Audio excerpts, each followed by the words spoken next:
We're going to talk about all of the Power Rangers Christmas specials, of which there are 12. Unironically, there's 12. The 12 specials of Christmas. I am unnecessarily proud of how well my backdrop matches my shirt.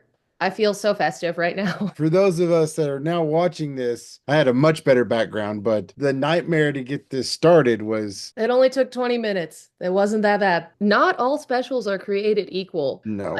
Some of them I have like an immense thing of notes where I've started to come up with like new conspiracy theories, and then other ones it's like, this happened. I'm having to pull notes up because that's how often I watch the Christmas special Power Rangers Christmas specials.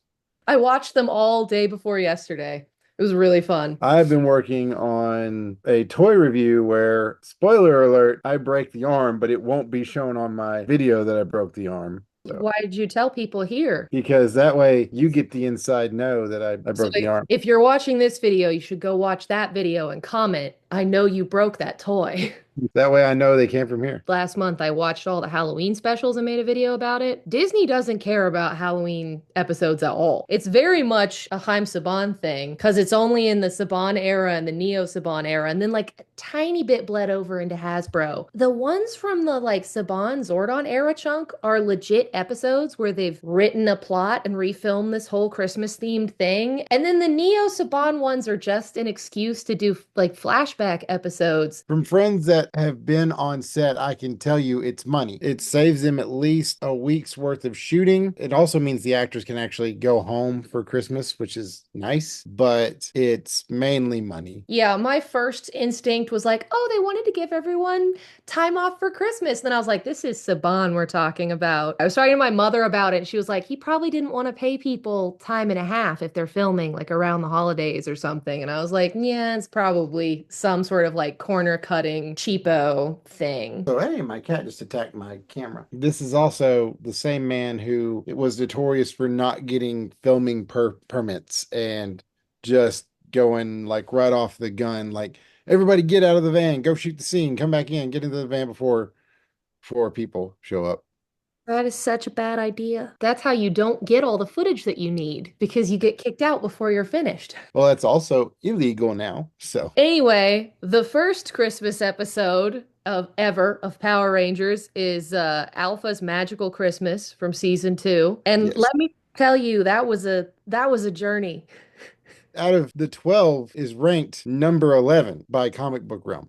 Interesting. I thought it was really weird. So it's like a sing-along carols episode, and I swear they were using like the thesaurus version of the lyrics. They said, "Oh Christmas tree, how verdant are thy branches? Isn't it lovely? What do you mean verdant?" And these like 6-year-old kids know all the words to Good King Wenceslas. I don't even think I've ever heard that whole song, and I'm a Christmas fanatic. I only know that song because I was in band and we played it. And I still don't know the words. I just know the music.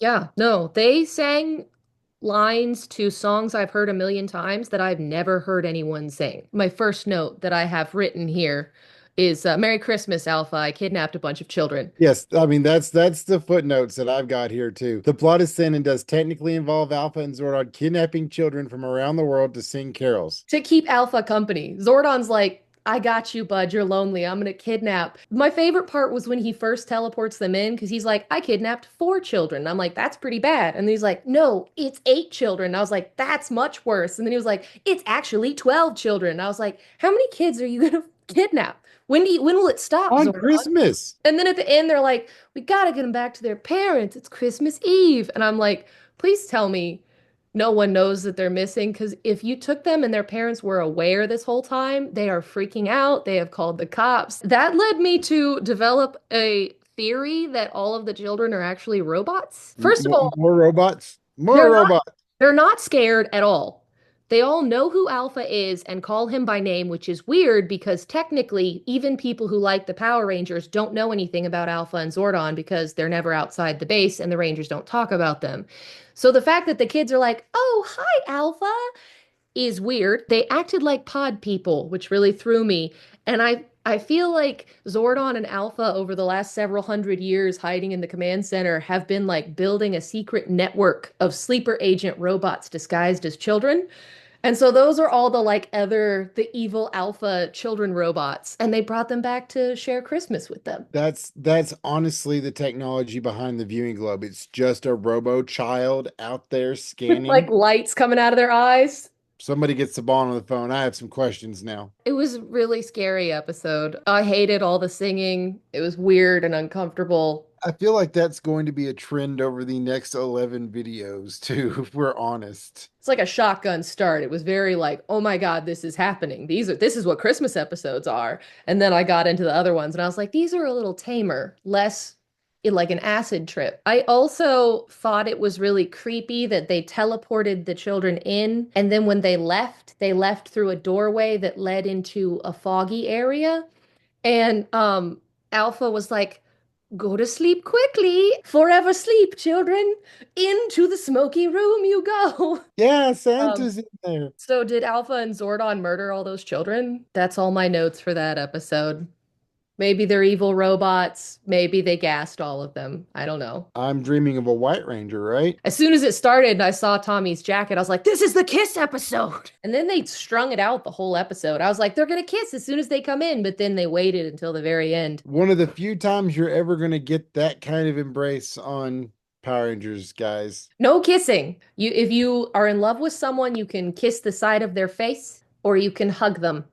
And that's it. Something to be proud of. The only kiss is by two people ever to be done for Power Rangers and will never be done again. It's pretty impressive, honestly. And knowing that they filmed kisses for a lot of the characters in different seasons and then chose not to air that is just so weird. Like they filmed a kiss for Andros and Ashley. They filmed a kiss for Wes and Jen. They filmed a kiss for Calvin and Haley. They filmed a kiss for Fern and Izzy. We deserved that Wes and Jen kiss, though. I mean, yeah. Well, we deserved the Fern and Izzy kiss too, but we deserved that Wes and Jen kiss. I mean, the Andros and Ashley, it makes so much more sense because they were supposed to kiss on the walkway leading up to the ship right before they leave without him. And then when Cassie's like, oh my God, are you okay? You're like, oh shit, because she just finally got that kiss she's been waiting for, and now she doesn't get to be with him anymore. But then, of course, he's on the ship. But like, that would have made that a lot more emotional. I thought it was interesting that when they were under the mistletoe, Skull gave Kim a kiss on the cheek. He got in there, he shot his shot. But then it seemed like Tommy was sort of like threatening to kiss Bulk to get him to go away because they were like standing right next to him, and he looked at him right after Skull kissed Kim, and Tommy looked at Bulk like he was gonna kiss him, and Bulk was like, and then ran away. Did they want to kiss? Did they not want to kiss? Yes. I could go for a Bulk and Tommy kiss. I think they'd make a cute couple. I think I'm going to ask Paul Schreier next time I see him. And then they go to the North Pole, which I love like OG Star Trek science gook where they're just like yell things like capacitors and energy, whatever. So Lithium crystals, blah, blah, blah, blah, blah. Zordon's line, I wrote it down, because of a combination of the North Pole's unique polarity and a cross current of holiday magic, your morphing powers will not work there.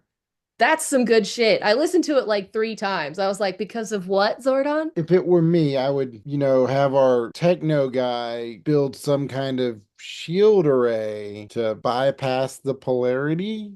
Something to reverse the polarity. Little beacon maybe? Yeah. Sends out a reversing energy wave. Or an armor upgrade that automatically shields them. Oh wait, that's a whole season later. I love that metallic armor. I've had a conversation with someone before that was really frustrating where they said they didn't like the Neo Saban era because like it has Santa Claus in it and it's so juvenile for the Rangers to interact with Santa Claus, and that's something that Mighty Morphing never would have done. And I was just like, I'm sorry, what? They go to the North Pole and help Santa make gifts to meet his gift quota on time. Like they team up with Christmas elves and trip people with ribbon in season 3. Santa's got a power morpher. Really? And a reindeer Zord. Yeah, in the expanded like comic universe, Santa's got a morpher. That's awesome. Santa's a Power Ranger. I'm pretty sure like in the board game, they actually have the playable character, Santa. Santa deserves to be a Power Ranger. He's a very good-hearted person and he puts in a lot of work. Not to worry, guys. Well, if you're naughty, you may not get a lump of coal. You might just get a Ranger Zord through the front door. Karate chop. Tim Allen, take cover. Santa just took out the Stevens house. I thought the vocal filter they put on the head elf was terrifying, but that actress was really delivering, like facial expression and everything when she was arguing with Rito and she was like, it's not about whatever, and was like really mad and sassy. I was like, this woman is getting it. But meanwhile, her voice is like, just have it be her normal voice. Like, why do you have to dub that or run it through a filter or whatever they did? It was weird. I've never been a fan of synthesized voices, and I'm a Transformers fan too, so I feel like the epitome of that is the little girl in the David Lynch Dune movie where they've overdubbed her voice with like an adult being like, I have the voice of a child. Because that's what they did in like the yeah. 70s when they had Wait for my brother, Baron. and it's just truly Stuff horrifying. of nightmares, but it's still my Surrealistic. favorite Dune, to be Oh, I honest. love that movie. I love that movie. Probably more than I should. It's fine to have a unhealthy obsession with that movie because I have an unhealthy obsession with that movie. I have your permission. If I have to have one, at least I know I'm not the only one. I think that one's definitely solidified its place as a cult classic. I have written down here another quote from the show, Keep warm, Rangers, from Alpha.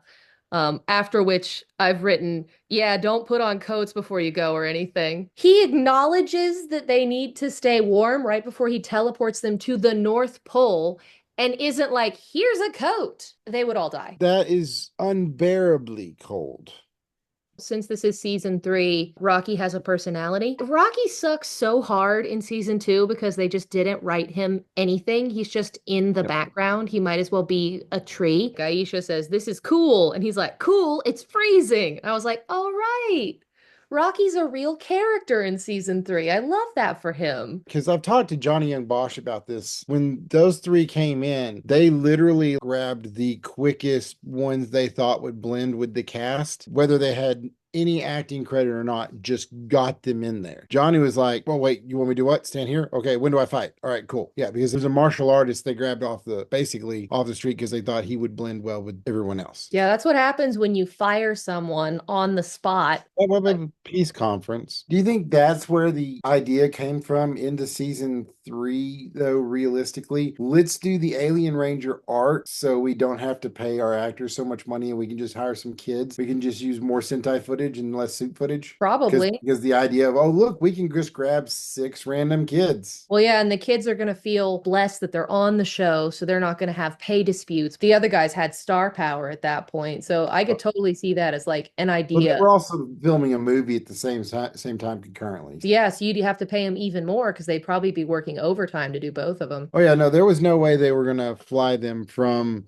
Australia back to California to film a weekly syndicated show while also filming a movie. I like that they bring back all the same kids though. I could totally see them just like, oh, all new kids. But I don't know, the recognition of being like, those are the same kids they used before is very fun for me as a viewer. I also found it really ridiculous that the head elf mentions they're way far behind production schedule. And then they have production shut down for like a whole day when they were already behind. And the addition of 6 teenagers who don't know how to do any of the work allows them to catch up last minute, which I mean has a leg to stand on because there are only like 6 elves, so they doubled their workforce, but it's still ridiculous. I also have written down that Rito gives Goldar a present at the end and calls him Big Lug, and I do have a theory that Rito is in love with Goldar, and I think that really lends itself to that. Like he's like, I got you something, you big lug. I'm like, yeah, you have a flaming crush on that weird lion monkey dude. Lion Golden Monkey Man. All right, so the third ever Christmas episode or holiday episode of Power Rangers is A Season to Remember from Zeo. And this has one of my favorite lines of dialogue ever. The way that Adam delivers the line, I don't even know what I'm doing here. That whole scene where they're arguing is Oh just yeah. best scene ever. Personally, in my head canon, seem to believe alternate universe, okay? Because you've got Goldar and Rito with Bulk and Skull again without the wings, making no sense. The only thing that can make sense in that is the time jump forward, and it's showing JJ's kids, which is really cool. A whole plot line with Goldar and Rito getting amnesia and being like adopted as slaves by Bulk and Skull is a fever dream. In theory, when you talk about it or think about it, you're like, why would they do that? That's so horrible. It's a bad idea and it's weird and it's awkward and it's uncomfortable. But then anytime I watch a scene with those four in it, they have really good chemistry. Oh yeah. And the fact that Goldar and Rito stole a bunch of stuff to make a present for Bulk and Skull was so cute. I would legit have watched like a spin-off show of just Bulk, Skull, Rito, and Goldar. It's very Stockholm syndrome but it was cute that they made them a giant fruitcake. So the first thing I've written down is the time-old question of if Zordon is in his tube or if he's projecting into the tube. When Alpha, his Christmas present to Zordon is that he's like made it so he has a Christmas hat on in his tube. And in the 1995 movie, he's in there physically. He's inside the tube. And when you break it, he's going to die because he needs to be inside the tube.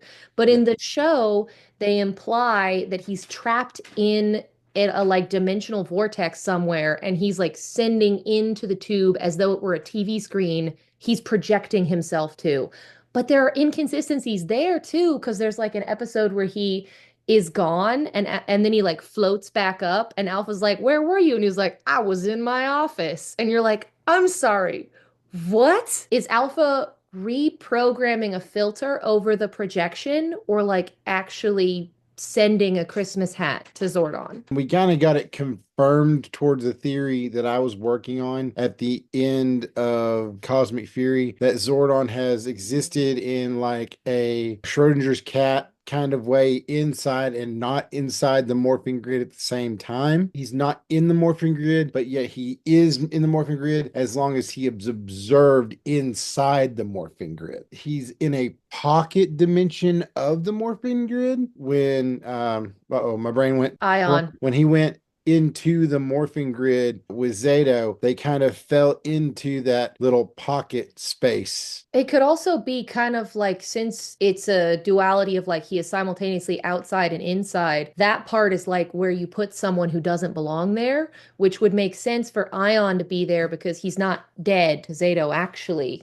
you know. Probably why, since like they are trying to build Power Rangers universes, like those universes stories, those are supposed to be some actual confirmed canon storylines compared to the rest of the comics, which are more like canon light, would explain why the Phantom Ranger was able to exist for 1,000 years inside the morphing grid and just be absorbing energy and basically become pure grid energies because he was maybe in that sub pocket. So he may have been the first reason and why Zordon even had a place to exist inside the morphing grid at all. It also makes sense visually, like they show the masters inside the grid, and it looks like that pattern of connective tissue of blue with white lights. And then when Ion and Zordon are in the grid together, they're just in a white space, which is like a classic film trope, the white space, but it also is visually clearly a different location. I find Zordon's canon to be incredibly frustrating because they just wrote plot holes into the show. And that's why I'm so thankful for the comics because they're trying to make sense of the chaos. Boom Studios, two big thumbs up from this nerd over here. I don't even read the comics, but from everything I've heard, Boom Studios is doing a good job. I thought it was interesting they're having all the characters gather at the community center for a holiday festival where they represent a bunch of different religions who celebrate holidays around the season, and they would rather bring in an additional side character that we will never see again and have never seen before than canonize one of the Rangers as Jewish. Right, right. I was It wouldn't have been that hard. in Zeo, they're going for the whole Native American thing with Tommy, and they've already said that Rocky is Mexican, but Adam could have been Jewish. Rob Schneider is a good proof of American Asian descent, has Asian mother, Jewish father. So yes, we could do that. Even though Power Rangers is so inclusive, it still like was the 90s and they needed things to be stereotypical. Like the actor that they brought in, he is a very stereotypical Jewish man. The way Yeah. they have him dressed and the way they've done his hair. Full Yiddish. That was a cat.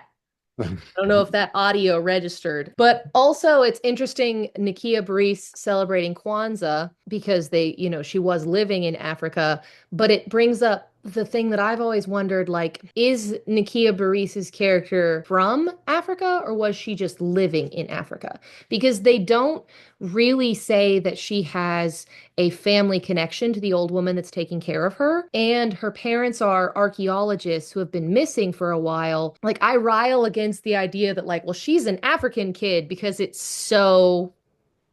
I've tried to talk to Nakia about that as well, and she's like, "Look, I wasn't a writer, but she goes, my whole origin story is way out there." So, It really is. I would like to think that Tanya was simply living with that old woman in Africa and that was one of the many places that she has lived because her parents move around a lot. I mean, also like her lack of an accent. yeah, because most like South African descent Africans have a very like strong British accent. There's still a lot of British influence in South Africa. I have a floating cat head. It does make sense that she would be celebrating Kwanzaa, though, because that is an African holiday Yeah. and she was living there. The argument that they have from the moment that the side character leaves to the moment that the argument is over, every single thing that happens is like my favorite thing ever. Nakia Burrise saying, "Who made you holiday monitor?"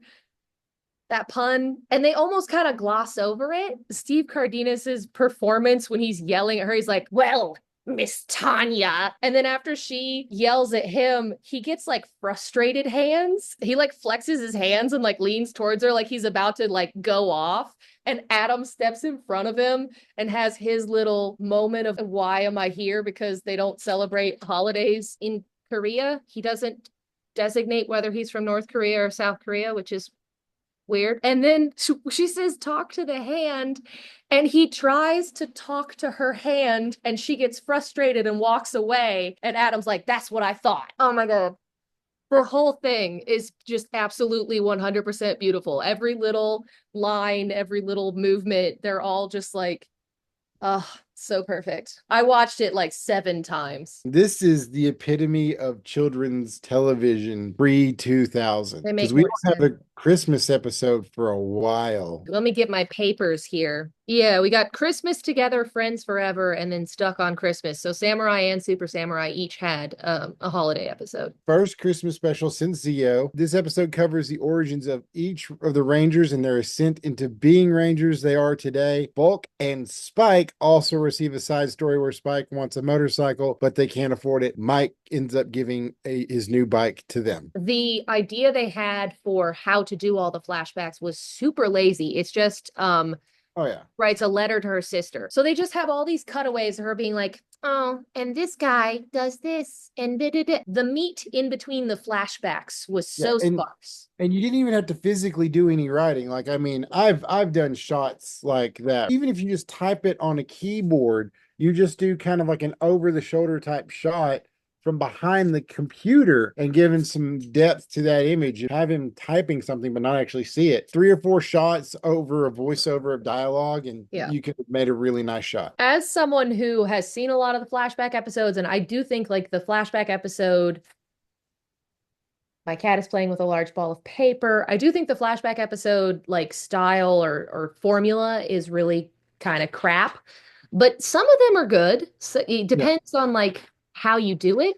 That one was so bland. There's a rule that they've been teaching us in digital cinematography that says you use flashback sparingly, right? When it comes to movies and stuff like that, it's real good if you're going to do a flashback that you show somewhere in the middle of a show and then boom, you do the flashback that catches up to that point. Like Deadpool uses it very effectively, but to make a whole episode that's consistently time jumping back and forward, it just does not flow right. It disconnects the viewer Ooh. from the experience. Dude, do I need to take that paper away from you? I need audio silence, my friend. People are going to get so many memes from this. It's just crunch, crunch, crunch, crunch. Um, Tries to talk about Power Rangers, cat smacks ball for 15 minutes.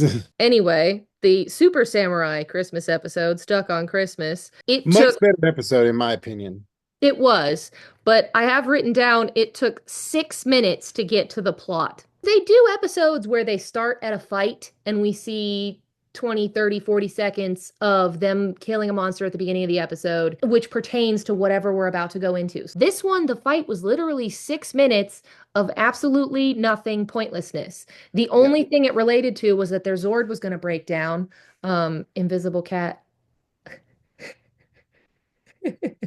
His little ears. After my statement of just saying you shouldn't do overdo flashbacks, one of the better uses of flashbacks in the show, I personally feel. I will contradict myself on my previous statement because of this one episode, but that's the only exception to that rule. I really liked when he pulls the wires out of one floor panel in the entire Zord, and he has like 4 wires. And that's the problem. That one floor panel you can easily access from the main cockpit of the Zord. It's gonna fix everything. Yeah. Out of all this wiring and robotics of a 3-story robot, it's under this one panel. And then the way that he's like playing with those wires, like the actor seems to have been given no direction. It gave me flashbacks to one of my favorite things in the Die Hard franchise. In Die Hard 2, after all the security dudes at the airport get ambushed to take them out, and John McClane's there for some reason with his shirt off in an air duct, and he has an important conversation with someone in the foreground of the shot, but there's this one guy in the background who he's been dead for like 10 minutes and he's been shot like 50 times in the chest with an automatic weapon. So he's like dead. And there's these 2 EMTs hitting him with the paddles and I'm just like, those guys just don't want to lose their job, right? They just want to look like they're doing something. They got called in on Christmas Eve. Yeah. There's an exploded plane in the background. Oh, we're doing something. This is important. When he pulled those wires out and was like, I have wires, I'm going to fix the Zord. I was like, you just want to look like you're doing something. The constant destruction of the command center in the original series. My guys, if your panels rip apart that easy, it's time to weld some stuff. Like the original command center is plastic. You're telling me this green guy can come in here, rip this one panel off and rip some cables out and completely cripples you in Zordon, and you don't make it better? Because it can, will, and does happen again. The Robo Night Before Christmas is in Oh, yes. Megaforce. So I haven't watched Megaforce or Samurai yet, but I just went ahead and watched the Christmas specials because they're all flashbacks, so I figured it'd be fairly self-explanatory. Robo Knight's cute. He's fun. But this one took so long to get to the fact that it was a flashback episode. I was fully invested in this is going to be a fully original episode, mostly centered around Robo Knight, doing this thing and learning about the spirit of Christmas, and there were going to be no flashbacks. But they got me. They tricked me. That seems to be the tale of the season throughout is, oh, you got me. They tricked you into thinking it was going to be good. It's like we know how to make 3/4 of an episode, and that's kind of how I feel about this Christmas special. I'm not saying it's bad. It's higher on my list because of how cheesy the original Christmas specials are. It had more substance than a lot of the other flashback, like the Neo Saban era. It had more substance than a lot of those. So I'll give it that. Also, the Megaforce theme has the kick from Lost Galaxy in it. Yes. Why? I wish I could tell you. If the general overarching plot or characters or even the aesthetic reference back to Lost Galaxy, I would feel like that would make sense. But from what I can tell, that's it. They just put the kick from Lost. Oh yeah, it's an Easter egg. It's an Easter egg. Well, I mean, I liked hearing it because Lost Galaxy is a good theme song, but I was very confused. If they would have tied each Neo Saban era to the original Saban era in some way of each season, I think we would have had a much better experience and depth of story. Even just referencing back to those characters, like make a plot that is in some way a continuation of those original Saban era or Zordon era shows. Whatever, missed opportunity. There was an episode in Samurai and Super Samurai, but then there was only one for Megaforce. They were more focused on the not legendary battle for around Christmas time than they were a Christmas episode. The not legendary battle. Not bad about it. I mean, it's decent, but when you're a Sentai fan, you get spoiled. I know for people that are not our age that watched it, Super Megaforce just had to be a mind-melting season for younger kids because getting to see past Rangers, the awesome like jump cuts for right when the legendary battle started happening, where the helmets would kind of whoop. That was a cool effect for kids that had to just been like, Ah. This is my pet ghost. Oh no, hide your head. He's a ghost. Yeah, I guess it would have to be just like focusing on the legendary battle because Samurai, Dino Charge, and Ninja Steel each have a Christmas episode per season, and then Megaforce only had one. And I think one of them has a team up, right? Ninja still has a team up. Yes, because they have Coda in there. After Dimensions in Danger, they brought Yoshi Sudarso back to do a team up with Peter Sudarso. I would assume upon those two nagging them about it a lot. Like, look, we have access to time travel and universe hopping, stuff like that now. I want to do an episode with my brother, which I would do if I was. Right? Absolutely. If my sibling was in Power Rangers, I would nag the crap out of him. I was like, I want to do a team up with my sibling. Anyway, Race to Rescue Christmas, Dino Charge. I can't even read my own handwriting here. Race to Rescue Christmas is voted as the highest rated of the Power Ranger Christmas specials, and I would agree with that. So the Well, synopsis of it is when the villains of Dino Charge steal Santa's naughty or nice computer, he turns to the Rangers to bring it back in time for Christmas. Shay spends the entire episode also trying to make it home to see his mom and sister, even while completing his Ranger duties. The clip show aspect is shown on Santa's computer as it goes through highlighted moments of the Rangers being nice as Cassandra and her minions watch. The Rangers eventually save the day, but Chase misses his flight home. Santa helps Chase by bringing him home as a surprise. This uh, is one of the proofs of doing a flashback episode correctly. the flashbacks are not incredibly tedious or long-winded because it's the naughty or nice computer showing them do a good thing that proves that they're either nice or naughty. So it's just kind of like, this is how they got their inner gym, and this is one thing they did. It's one of the easier cop-outs to do, kind of just like the history of the Ranger episode from Dino Thunder. The Dino Thunder episode's really good though, because it's Yeah. a Oh yeah, whole video history of all the seasons to that point. but that's And how you do a whole flashback episode correctly. And I think they had notes of that by using the Naughty and Nice computer. the naughty or nice computer though kind of threw me because where's Santa's list? Why when did he upgrade to a computer? Santa also where I wrote his name down. The actor who plays Santa is John Sumner, and he plays Santa in the next Dino Charge episode, both Ninja Steel episodes, in Beast Morphers, and in Dino Fury. Which all are different universes too. So He's Santa is a trans-dimensional being? He delivers toys to everyone on every planet in every dimension in one night. Yes. I think it's really cool that that actor is the face of Santa Claus for the last 8 years. Also, his sleigh doesn't have reindeer in any of those. His slaves is Megazord. A modern Santa, he has a computer which he uses to check people naughty or nice, not a paper list. And he has a powered sleigh with no reindeer. He's an interesting guy. I also really liked when the newscaster says that Santa's getting presents to everyone because he got his naughty or nice computer back. He has a little graphic behind him on the newscasting screen of the globe spinning with smiley faces all over it of Yeah. everywhere they have reports of people seeing Santa. Just put little smiley faces all over the globe. The Super Dino Charge episode is Here Comes Heximas. This one is hilarious. Oh my God, I loved it. Heximas gives the Rangers lumps of coal that turn them into evil elves. And there was definitely a hierarchy of actors' performance as evil elf, which very Yes. sadly, I think Shelby was at the bottom. Ugh. She was just giving basic. Brennan Mejia, holy crap. Oh my He God. he put his chops on for this episode. When he first transforms and he basically does like a little Scooby-Doo, like, and he's like, he hunches down. There was a part where he tried to get away and they all grabbed him and they basically did that dance move where like one person jumps into a canopy of a bunch of people's arms and his face is towards the camera. And it's a really like, he's like, I talked to him about this at a con once, and he said this was probably his top episode that he ever made on Power Rangers because he just got to go nuts. From what I gather, this was just the epitome of them being able to do theater drama practice going yes and. If you guys aren't theater nuts, then you don't understand, but yes and is one of the funnest things you can do to just fly off the cuff and come up with ideas. I was really sad that they broke the spell so quickly on him because damn. But I mean, also Michael Tabor, I really enjoyed when they have Chase and Riley tied up next to each other and they break the spell on Chase first. And then Riley does this thing where he's like, like his reaction to like, oh no, he's good now. Man, I wrote a lot of notes for this. What do they say? When the first three Rangers pulled out their lumps of coal, it was really interesting seeing all of them next to each other, starting to get a spell cast on them and then cut away.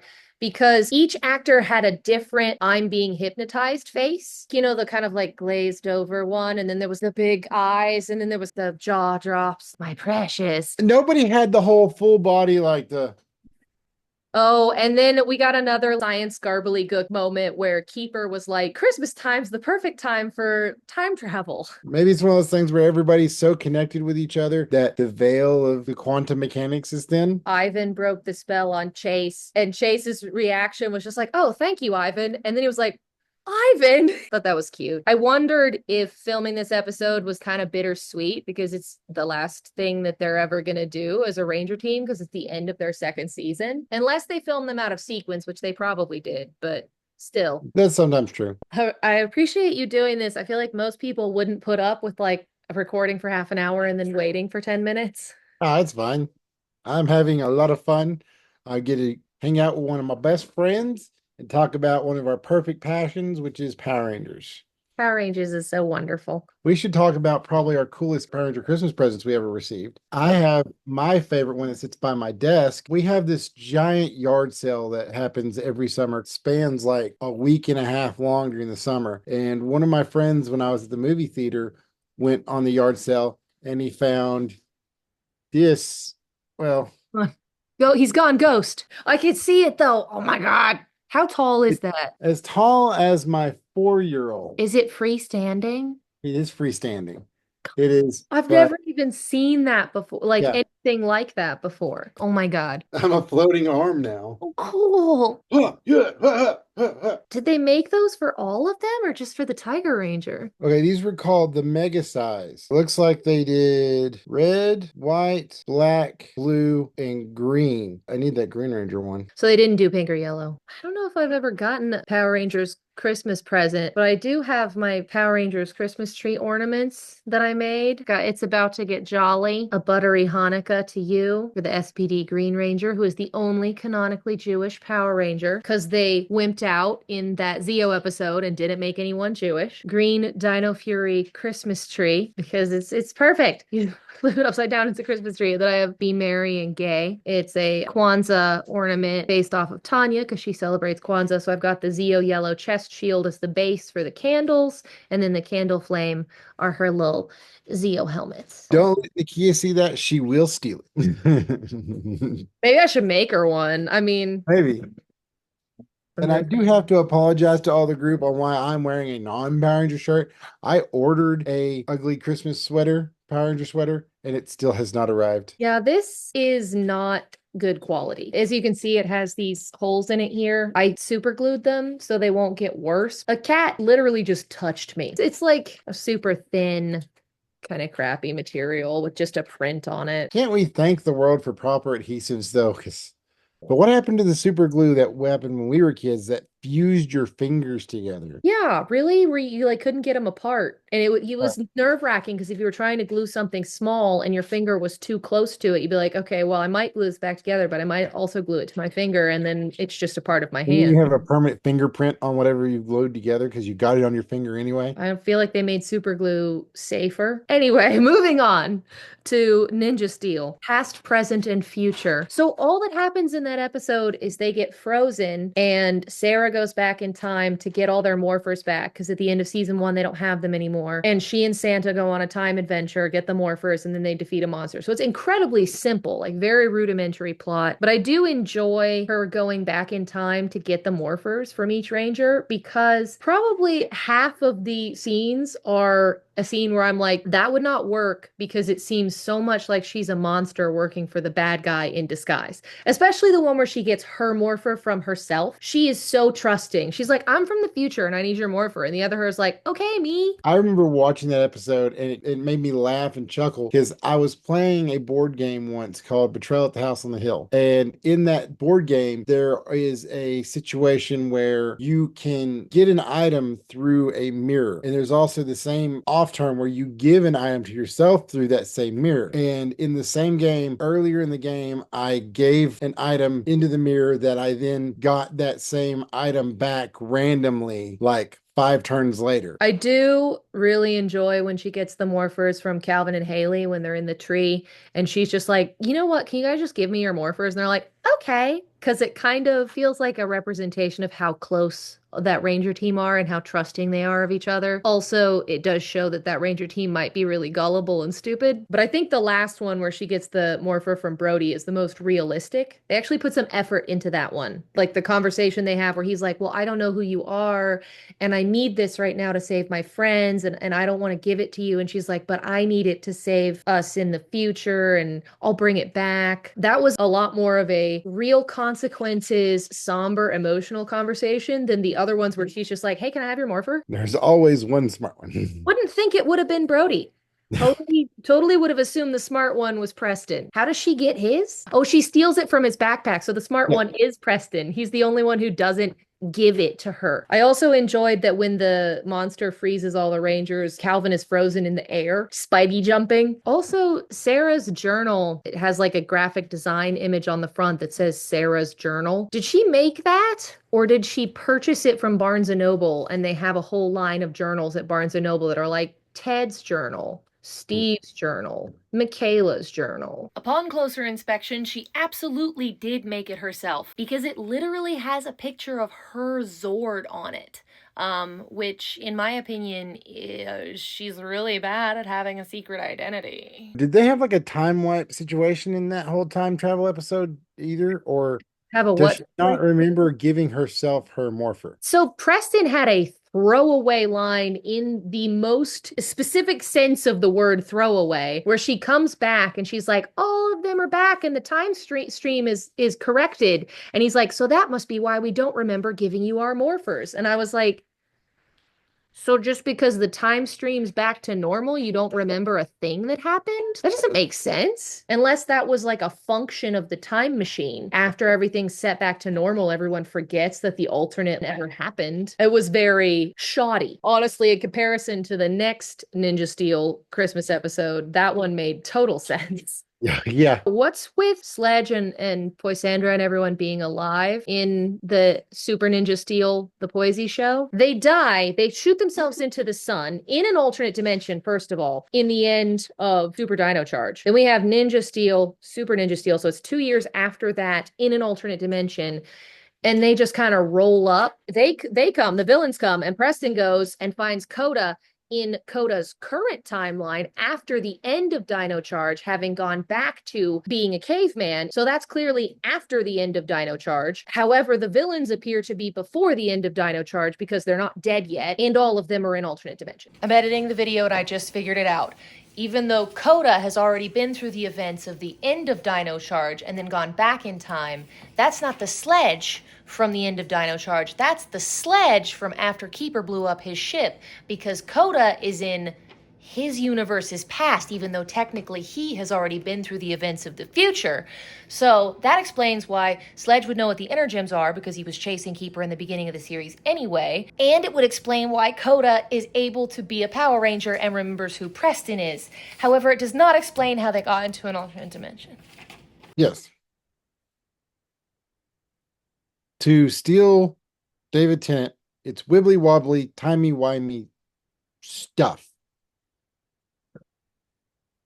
I reject that. I reject your reality and substitute it with one of my own. I replace it with the reality in which the next note I have written down is that I like the decor on the Poisy Show. She's got some couches, some nice throw pillows, some white fake Christmas trees. Very cute, very demure. Yeah, exactly. What we're saying is this is a great show and you should totally watch it.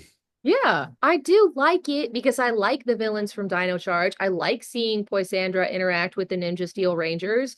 I like seeing Preston and Coda together because they're brothers in real life. I also really liked Sledge's line, "It's over for you, little boy blue," because it rhymed. Felt Christmas special appropriate. It's just it's like a black hole of plot holes. It's a terrible, confusing disaster. I guarantee you, for every kid that watched it, they were just going, oh, this makes total sense. If Wes wouldn't have given the time device in the first place, would it have even happened? No. It's all Wes Collins' fault in the first place. Wes, this is why you are the Time Force Red Ranger, not the Time Force leader. Well, Wes is probably currently using a transportal device to date a woman 1,000 years in the future, so he has very little care for messing up the time stream. The fact that the Christmas episodes happen after the season finale is a really weird thing to me. Like, I don't know, wouldn't you like shove a Christmas episode in there before the show concludes? But instead, it's like Super Ninja Steel has ended, and then a Christmas episode. At that point, push the end of your series out till after Christmas. I mean, Doctor Who has done that. They have to end a series, they end it after Christmas, or they'll end it on a Christmas episode, right? That way they don't have to go through that head mess up, because this is not the end of the episode. You technically need to take the Christmas episode and put it in somewhere in the middle of the season so it makes sense, but we're not going to give it to you till Christmas because it's Christmas. They're almost like weird little epilogues, which I guess in a way is kind of comforting. They're not Power Rangers anymore, but if the Nexus Prism comes back and gives them their stars, then they are still Power Rangers. Theoretically, in Beast Morphers, the Ninja Steel team could still be active. It's one of my cat's paws of Power Rangers. Why do some Rangers get to keep their powers while others have to give them back? It's not like the Morphin Grid needs those powers back. And it's not like the Ninja Nexus Prism needs the stars back, because it is pure grid energy. It creates what it needs to when it needs it. And heck, it's a storage device. It keeps Rangers alive, for Pete's Yeah, sakes. the Nexus Prism is basically like an agent of the grid off doing its own thing. It doesn't need the Nexus star. It's not using it for anything. And it doesn't have the Ninja Stars in it when it appears in Dino Fury, when it's looking for Ion. And that would imply that the Rangers have them. So they are active during Dino Fury, because otherwise the stars would be inside the Nexus Prism. But it's like totally clear. And even more proof that you don't need the Ninja Nexus Prism to have the powers anyway, it happens in Cosmic Fury. Take your powers. Boom. That's like drinking straight from the tap, though, okay? The Morphin Master made the Nexus Prism, and the Nexus Prism made the Ninja Stars. So obviously the Morphin Master can just be like, zap, you're a Power Ranger now. Which is a huge juxtaposition. I know, like, they made a machine specifically to catch the Morphin Masters, but, like, we have this guy here who's a deity being like, I make you a Power Ranger now by zapping you. Oh no, I need to be rescued. It's kind of a logic leap for me. Oh yeah, no, it is me too. But But it was good watching. Yeah, they needed a reason to remove the Morphin Masters from the situation so that you don't have an easy out where you're like, well, why not just have the Morphin Masters fix it? So I get it, but I also feel like, I don't know, it was too easy of an out. That's like the perfect writing of Zed's the big bad guy. We're making Morphin Master Zed. Oh, no, you're not the big bad the entire time. I actually did not see that one coming, that the squid lady, she's actually going, I want to make my own evil Z-Wave that'll wipe all good, and Zed's my patsy. It was a little spicier than just him being super mega powerful. Yeah. Ooh, we got some intrigue. Beast Morphers has a Christmas episode, only in one season. Season 1, Scrozzle's Revenge. It was a very bot-centered episode. Like, I know I should be aware of how young all the robots are, but it really is a little bit shocking when they mention, they're like, this is our first Christmas ever. And I'm like, right. Because all of you are 1 year old. Makes me respect your decisions and your emotional level so much more, because you are literally toddlers. Well, babies. You gotta be. It makes a perfect circle, though, doesn't it? Robot Christmas to kind of round it all out. It's beautiful. They should have summoned all of Alpha's robot army and had their own robot Christmas party. Alpha's robot army are not in a good mood anymore. They've been in dry storage for like 30 years at this point. That seems like a horror story, especially if they had like fake latex skin or whatever. Like, well, just take Freddy Fazbear's kind of horror story. Ooh. A bunch of 7-year-old melty robot children. I mean, you saw the Goldar mask after 30 years from the auction, right? Yeah. It's pretty, like, the nose is gone, and the stuff of horrors. The fact that in Once a Ranger, they go and get Alpha 6 out of storage is very upsetting to me. He is a sentient being, and someone powered him down and put him in a box. He's a jerk, and I hate him. Alpha 6 sucks. But I still would not power him down and put him in a box. That is hugely immoral. What happened to the Turbo Robos? Are they in a box somewhere? Is there a perpetual, like, Robo Justin that's like 12 years old? I mean, theoretically, they appear in the legendary battle, because that's how you would have the in-space team and the Turbo team present at the same time. Disrespect on robots in the Power Rangers universe. Everybody wants to be friends with Alpha until, I guess, you don't need him around anymore. Or until he becomes a giant pet robot form of Rita. That's messed up too. And I mean, Billy does feel bad about that, but he only talks about feeling bad that he got Trini killed. But he doesn't really seem to be feeling remorse over the fact that he got Alpha 8 killed. He was helping you find Zordon, and you got him turned into Robo Rita. I hate in Lost Galaxy too when they rescue Alpha 6 when the Astro Megaship blows up, but they just fucking leave Dekka there. I'm like, well, I guess she's a part of the ship, so fuck her. She has They the could have same. just yanked a hard drive or something. Put a flash drive in there, download her, and then get out. Back to the Beast Morphers episode. Why is Scrozzle trapping people in a Christmas tree? What significance does that have to Scrozzle? And it's not like disguising the weapon as a Christmas tree allows him to sneak it in somewhere. He literally just has a Christmas tree. It could be anything. He could just be putting them in boxes. Like, I don't get it. Is he being seasonal? Does he like a theme? I know Scrozzle is all for the theatric, but I don't get the Christmas tree ornament thing. Didn't make sense. We did get another really great techno jargon line from Nate. Reset the flux actuator and attach the heat power converters. Flux actuator. It's not a flux capacitor. It's a flux actuator. Also, a recurring theme in Power Rangers, if you try to surprise someone, they always feel like you hate them or you're betraying them. If you throw someone a surprise party, there is going to be a good like 10-hour period where that person thinks that everyone hates them. So stop. It's thanks to the Power Rangers universe alone that if I'm throwing a party for somebody goes, hey, look, be here at this time because I'm throwing you a party. What? No, no, no, no. You understand, I've already rented the space and paid for it, so you're coming. But I'm not going to put all this elaborate work to hide it from you and then you be mad. I wouldn't have been mad if you did a surprise party. I was like, I've seen it all too often through my own experience. You're gonna be mad. So Happens no, all the just do time on everything. Power Rangers. And then we have the last Christmas episode of Power Rangers ever, Secret Santa in Dino Fury, which also has surprises in it, but they've established it as a Secret Santa, so everyone knows there is a surprise. So if someone is hiding something or being secretive, you don't assume it's because they hate you. It's a Christmas episode. Would I say it's the absolute best one? No, but it's far from the worst one. It's by far probably my daughter's favorite of Power Rangers Christmas, and she's watched them all. And you know it's bad when my 5-year-old goes, this don't make sense. But she'll watch other Christmas Power Ranger episodes and go, that don't sound right. I think, you know, as My far dog as just coming sneezed. up, what? My dog just sneezed. As far as coming up with a reason to show flashbacks, determining whether or not a Christmas gift is authentic is a relatively good idea. My favorite thing about that, though, was whoever the gift was from was wrapped in the color wrapping paper of that Power Rangers color. But it kind of reinforces that like horror aspect of that. I went and bought wrapping paper and look, it's red. I wanted it to be blue and I just had to buy red. It was like I was Yeah, possessed. I think even us as Ranger fans will start manifesting that color identity as well, right? Because I gravitate more to green colors every day. Like You're I'm becoming a Power Ranger. yeah, as much as I love Power Rangers, I'll be the first to admit I would be a horrible Power Ranger. If some monster wakes me up at 6:30 in the morning after I just got off work, I'm not fighting a monster. I'm just gonna summon a Zord and I'm just gonna stomp and keep stomping. As they should be able to do, though.